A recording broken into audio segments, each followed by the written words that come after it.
When we make a decision, we're attempting to maximize our pleasant feelings and minimize our unpleasant feelings. Since we cannot choose our feelings, who chooses them for us? From the book, Conscious Robots. We're robots. Not robots made of metal. We're robots in the sense of being automatic machines, doing nothing more than following instructions. From the day we're born until the day we die. No freedom.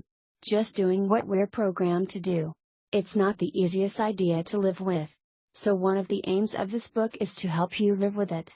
To help you accept that you are no more responsible for your actions and choices than the sun is responsible for the time it rises, a volcano is responsible for erupting, or the clouds responsible for the rain. The book will also try to convince you that the thing you should be worrying about, if you could actually choose what to worry about, is the mechanism by which your choices are controlled. The mechanism that your programmers use to fool you into working for their benefit and not your own. It's really the most elegant of con tricks. We're programmed to believe that the unpleasant things in life, the things we work so hard to avoid, are caused either by uncontrollable events in the outside world, or our own failures to conquer and get control of what happens to us in that outside world.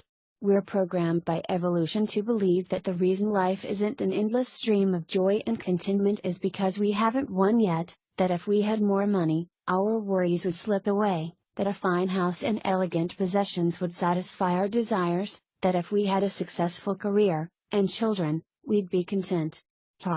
And we fall for all of it, especially the children thing.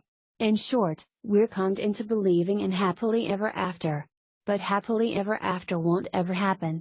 And not because we can't achieve all the things we set out to achieve.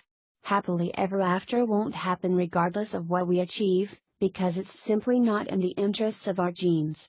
It's not in the interest of our genes to allow us to be satisfied with what we've got. No matter how wealthy, successful or lucky in love we are. Instead, our brains have been wired up to make us feel permanently dissatisfied.